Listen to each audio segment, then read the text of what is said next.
বাড়ি থেকে অনেকটা দূরে আবার আজকে চলে আসলাম একটা গ্রাম্য পরিবেশ। তবে আজকের জায়গাটা হলো গৌড়দা। গৌড়দা স্টেশন থেকে একটু ভিতরের দিকে আসলাম। তো সুন্দর একটি পরিবেশ, চারিদিকে মাঠ ঘাট, জলাজমি, দেখতে ভীষণ ভালো লাগে। আর আমি সবসময় বলে থাকি যে আমি একটু এই সব জায়গায় আসতে ভীষণ ভালোবাসি। যখন সময় পাই তখনই কিন্তু আমি এইসব জায়গায় চলে আসি। একটু আপনাদের দেখাচ্ছি। এই দেখুন, এখানের পরিবেশটা একটু দেখুন, কি সুন্দর রাস্তা। রাস্তার দুধারে সেই আকাশমণি গাছের ছায়া, সেই ছায়ার মধ্যে আমি দাঁড়িয়ে আছি। এপাশে আমাদের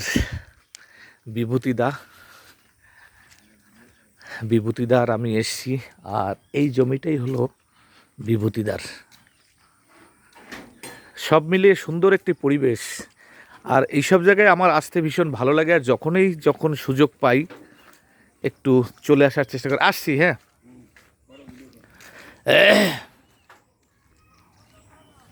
মাঠে কত ছাগল চড়ে বেড়াচ্ছে, এইসব দৃশ্য কিন্তু গ্রাম অঞ্চল ছাড়া কোথাও দেখা যায় না। তাই যখন সুযোগ পাই একটু চলে আসি।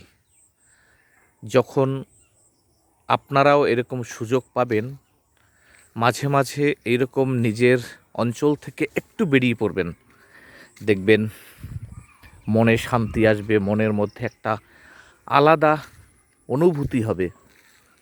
একটু ফ্রেশ হাওয়া পাবেন, মানুষের সঙ্গে একটু সুন্দরভাবে কথা বলতে পারবেন। আরও দেখাবো, আমার সঙ্গে থাকুন, অনেক কিছুই দেখতে পাবেন। তো এবার যাচ্ছি সামনে একটা জমির মধ্যে। সেই জমিটায় কি কাজ হচ্ছে সেগুলো একটু দেখি। আর এই জমিটার ও মাছ আছে পুকুরে? আচ্ছা, এটা কি কোনো মানে হাঁসের ঘর হচ্ছে মনে হয়? আচ্ছা, এই দেখুন, এটা হলো হাঁস পোষা হবে। সেই হাঁস পোষার জন্য একটা ঘর বানানো হচ্ছে। সাধারণত মানুষও এরকম ঘরে থাকতে পারে না, তাদের জন্য একটা ঘর বানানো হয়েছে হাঁস। যাই হোক, এটা পুরো একটা মন্দিরের মতো করা হচ্ছে। মানে হাঁস থাকবে আর এপাশে পুকুরটা বাঁধানো হবে। আর এই যে জায়গাটা, এই জায়গাটা একটা রিসর্ট হচ্ছে। তো আশা করি আর 2-4 বছরের মধ্যে সেজে উঠবে। আর এপাশে যিনি করছেন বিভূতিরঞ্জন দাস, এই যে দাঁড়িয়ে আছে, এখানটার মালিক। চলো একটু ওদিক দিয়ে ঘুরে আসি নাকি? হ্যাঁ চলো, ওদিক দেখাবো ওগুলো। আম গাছ সবেমাত্র সেজে উঠছে আর কি। আর এই পুকুরটা তো একটু অন্যরকম করবে। এটা কি মানে যদি রিসর্টটা যদি কমপ্লিট হয় তখন কি এটা সুইমিং পুল হিসাবে ইউজ করবে? এটা ন্যাচারাল থাকবে। আচ্ছা, সুইমিং পুলটা ওইদিকে হবে। যে মাছ, তেলাপিয়া মাছ। আচ্ছা, এটা টোটাল কত বিঘা আছে? 12 বিঘা। আচ্ছা, ওই পাশে 4 বিঘা বাড়বে আর কি। তো 16 বিঘার উপরে এই রিসর্টটা হচ্ছে। তো জোক নেই তো? পেয়ারা গাছে পেয়ারা এসছে। হ্যাঁ, এই তো পেয়ারা গাছে কি সুন্দর পেয়ারা এসছে, বারুইপুরের পেয়ারা। এটা সবেদা গাছ, কাঁঠাল গাছ, আম গাছ। মাটিটা কিন্তু নরম, এখনো বসে পারিনি। এই মাটিটা কেটে কেটে। হ্যাঁ, লেবু গাছ, কুল গাছ।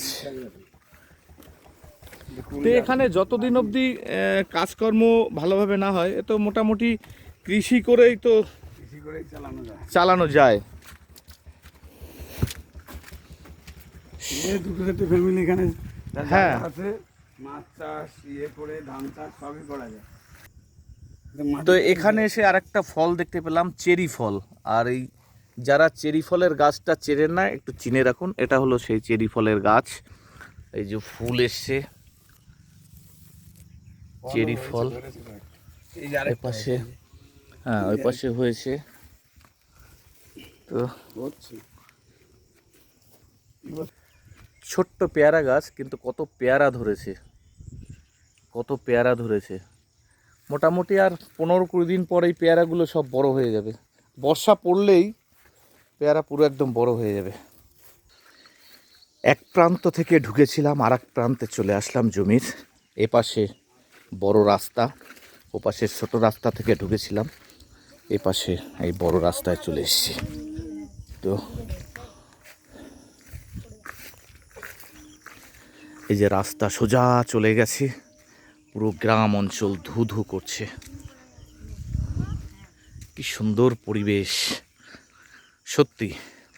এসব জায়গায় আসলে এমনিই মনটা ভরে যায়। চারিদিকে কাজ হচ্ছে, মাঠ আর মাঠ। মাঠের মধ্যে দূরে দূরে দেখা যাচ্ছে সাদা সারস পাখি, বক, নানান রকমের পাখি, মাছরাঙা।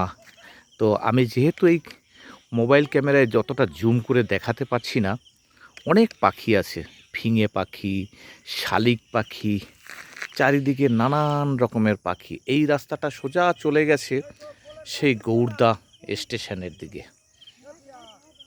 কি সুন্দর একটি পরিবেশ, তাই না বন্ধুরা? যখন একটু মন চাবে একটু নিজেকে পরিবর্তন করার জন্য, এইরকম চলে আসবেন কোনো এক গ্রামের সাইডে, দেখবেন মনটা কিন্তু ভীষণ ভালো লাগবে। আমি তো প্রায় এইরকম করি। যখনই আমার ইচ্ছা হয়, তখনই কোনো বন্ধু বা নিজে একা একা চলে আসি লোকেশনটা দেখে দেখে।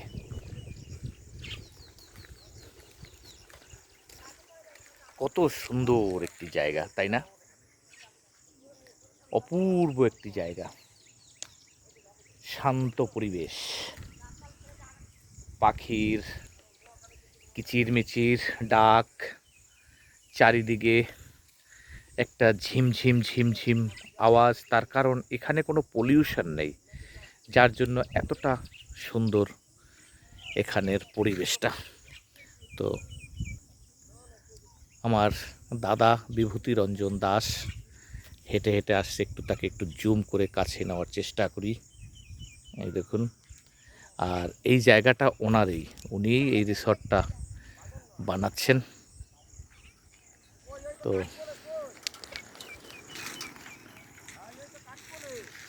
এটাও একটা গেট, এপাশে গেট করা আছে। তো তোমার এই জমিটা কত সালে নিয়েছিলে? এই জমিটা নিয়েছি আমি 3 বছর আগে। আচ্ছা, তখন কত করে নিয়েছিলে? ওই যেহেতু এটা অ্যাকচুয়ালি টোটাল কেনা তো একসঙ্গে, হ্যাঁ, ওটা 1,60,000 টাকা করে আমার কাঠা পড়েছে। আচ্ছা, আমি যখন নিয়েছি 1,60,000 টাকা তখন। হ্যাঁ, এখন মোটামুটি কিরকম দাম আছে? এমনি তো এই আশেপাশে 3 লাখ টাকা করেই কাঠা বলে, ও মানে বাবা, নর্মাল ছোটোখাটো। মানে ডবল হয়ে গেছে 3 বছরে।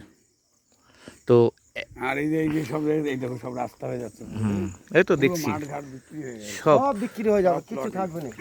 সব সব সব প্ল্যানিং করা। সত্যি এই একটা দারুণ পাখি দেখতে পেলাম, এই যে একটা ডাহুক পাখি, এই যে দেখুন। এটাই তো স্রোত চলে, বর্ষা যখন হয় ভালোই স্রোত চলে, কিন্তু এখন চলছে না। এই দেখুন একটা ডাহুক পাখি, কি সুন্দর। ও কিন্তু ওই ছোট ছোট কচুরিপানার উপরে হেঁটে বেড়াচ্ছে ও। আর এগুলো পাখিগুলো জলের মধ্যে একটু যা কিছু পাতার উপরে হেঁটে যাবে, কিন্তু পাতাটা ডুববে না। কিন্তু ওর গায়ে কতটা ওজন বলো, তাই না? তো গ্রাম অঞ্চলে আসলে কিন্তু এরকম অনেক মানে পাখি, নানান রকমের প্রাণী দেখা যায়। কি সুন্দর এপারে ওপারে রাস্তা, হ্যাঁ, রাস্তা একদিন বাইকে করে আসবো। হ্যাঁ, খোলা জায়গা, বাইকে করে আসলে কি হয়, একটু পুরো অঞ্চলটা, রাস্তা হ্যাঁ অঞ্চলটা এটা ঘোরা যায়। আর কত সুন্দর এই রাস্তাটা, সত্যি এখানে যদি যারা সকালবেলা এই মর্নিং ওয়াকটা করে এই রাস্তা যদি একটু পায়, মানে এত ফাঁকা রাস্তা, কি সুন্দরভাবে তারা সকালে আর বিকেলে এই রাস্তাটাকে তারা ব্যবহার করতে পারবে। এদিকে সব ধান খেয়ে তো বন্ধুরা, আজকের ভিডিওটা আমি এখানেই শেষ করব। ভিডিওটা অনেকটা বড় হয়ে গেছে, হ্যাঁ তো আর আবার পরে দেখা হবে নতুন কোনো ভিডিওতে নতুন জায়গায়, কি তাই তো? সকলকে টাটা, ওকে। সুপ্রভাত, নমস্কার।